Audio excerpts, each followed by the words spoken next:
Congratulations on your nomination and welcome. There's been some discussion of sort of whether or not diplomacy or our country's policy should be the spreading of human rights and the somehow vanquishing of human rights abusers around the world as our policy, or whether it should be more realistic.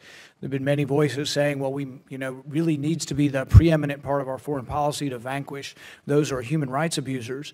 But I guess while we're all for that, and we're all for the notion that we wish there weren't these human rights abuses around the world, sometimes I think that policy leads to unintended consequences. So, for example, was Colonel Gaddafi a human rights abuser? I don't probably think there's any question he probably was. Would we wish there'd be someone better involved in running Libya? Yes.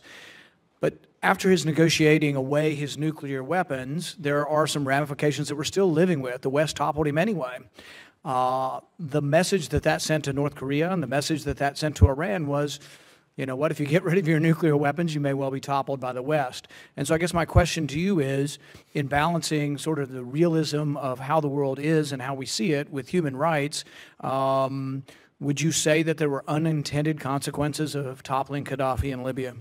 Absolutely, Senator. I think we're seeing them on a daily basis. Same would go with regard to Iraq. You know, Hussein was accused of gassing the Kurds, using chemical weapons. We've had another instance of that now. And so everybody would say, well, Hussein was a terrible person we should get rid of. The problem is it also led to unintended consequences that I think now the same people who want to get rid of Hussein now want to get rid of the government of Iran, and Iran is emboldened because of the counterbalance of Iraq being gone.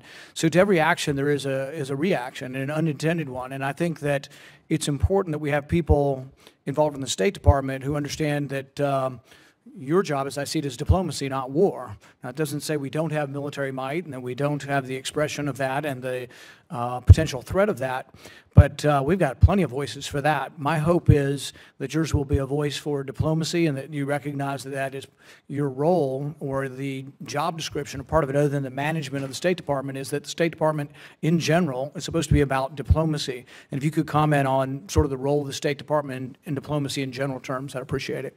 Certainly. Thank you, Senator Paul. Yes, I think that is emphatically the mission of the State Department, and I think our Secretary of Defense, Secretary Mattis, would agree with that.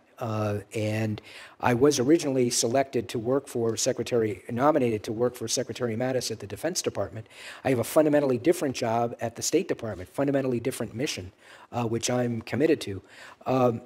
With respect to our most recent discussions, I think that concerns about the use of military force in forcing regime change, for example, are very serious concerns. Use of military force should only be as a last resort when our national interests, our vital national interests, are at stake. But there's no diminution of our commitment to our fundamental values as Americans, on which our foreign policy, our diplomacy, that you and I agree should be at the heart of what we do, is based. Yeah, and I agree. And I think that's the point in the discussion of realism versus human rights. We should never shy away from saying and representing and being the symbol of freedom and liberty around the world and justice. But at the same time, if we, as our foreign policy, say we are going to topple every regime that has a human rights abuse, we'll be at war with about 50 countries right now.